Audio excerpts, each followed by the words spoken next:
This video was inspired by the groundbreaking work of researcher Russell Edwards, whose DNA analysis has reignited interest in one of history's greatest mysteries. Tonight, we take a chilling step back in time, to the gaslit streets of Whitechapel, to the final hours of Mary Ann Nichols, the first known victim of the man who would come to be feared as Jack the Ripper.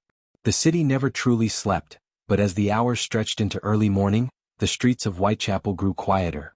The usual raucous laughter of drunks spilled from the doorways of gin houses, the occasional shout of a quarrel breaking out before fading into the distance. A thick fog coiled through the alleyways, swallowing the dim gaslight that flickered on the damp brick walls. Mary Ann Nichols, known to friends as Polly, moved through the streets, her boots tapping softly against the cobblestones slick with the evening's rain. She pulled her shawl tightly around her thin frame, but it did little to keep out the chill that settled into her bones. Her stomach ached with hunger, her head light from too much gin and too little food. The city had not been kind to her. Once she had a home, a husband, children. But those days were long gone. Now she belonged to the night. She had spent the evening drinking, hoping to dull the cold, the hunger, the loneliness. The streets were familiar, and she knew how to survive them. Just a few more pence and she could secure a bed in the lodging house. But tonight, unseen eyes followed her every step. A shadow moved along the brick walls, just beyond the reach of the gaslights. The figure was patient, careful.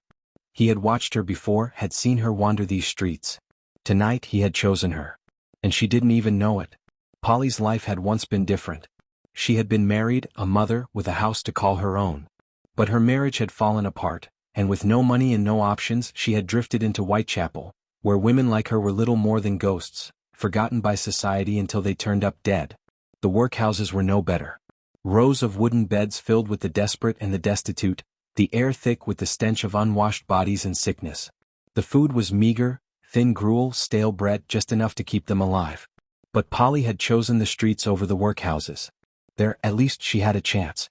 Now she walked alone, searching for the last few coins she needed for a bed. She wasn't afraid. Whitechapel could be dangerous, but she had survived worse. She didn't know that death was only steps behind her.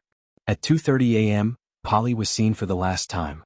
Emily Holland, a woman from the lodging house, spotted her swaying on unsteady feet near the corner of Osborne Street and Whitechapel Road. "You should go home, Polly," Emily urged. "You look terrible." Polly grinned, a sad, weary smile. "I had my DOS money 3 times today and spent it, but it won't be long before I'm back."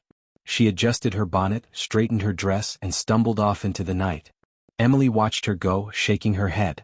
She had no way of knowing that in just over an hour, Polly would be lying in the gutter of Bucks Row, her life stolen by a phantom who would soon be feared across London. 3:40 a.m.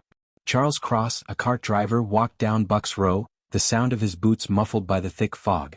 He had taken this route many times before, but tonight something caught his eye. A shape in the darkness. At first he thought it was just a bundle of discarded cloth, but as he stepped closer, his breath caught in his throat. A woman. She lay on her back, her dress pulled up past her knees. Her bonnet was askew, as if it had been knocked off in a struggle. Her pale face stared up at the sky, frozen in death. Another man, Robert Paul, approached, drawn by Cross's hesitation. "Is she drunk?" Paul whispered. Cross hesitated, then reached out, touching her fingers. "Ice cold." "She's dead," he murmured. A flicker of unease crept up their spines. But they didn't stay long. Instead, they pulled down her skirts to cover her modesty and hurried off to find a policeman. Minutes later, Police Constable John Neal arrived, his lantern casting eerie shadows across the alley. When the beam of light fell upon her body, the true horror was revealed. Her throat had been slashed so deeply that it nearly severed her head. Blood pooled beneath her, staining the cobblestones. Her abdomen had been ripped open, deep wounds exposing the organs beneath. This was no random attack. This was something far worse. And it was only the beginning. By morning, word had spread. The brutality of the murder sent shockwaves through Whitechapel. Women whispered in hushed tones, men shook their heads in disbelief. Some thought it was a robbery gone wrong. Others feared it was something far darker. Then the second body was found. Then a third. Then a fourth. London was in the grip of terror. The killer who had walked beside Polly that night, the shadow that had waited in the darkness, had not finished. He had only just begun. His name would become legend. Jack the Ripper. For over a century, his identity remained a mystery. Theories surfaced, suspects were named, but no one could prove beyond doubt who had wielded the knife in the dead of night.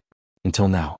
Modern DNA analysis, led by researcher Russell Edwards, has pointed to Aaron Kosminski, a Polish barber who lived in Whitechapel at the time of the murders. A blood-stained shawl, recovered from the scene of another Ripper victim, contains mitochondrial DNA matching Kosminski's descendants. Is this finally the truth?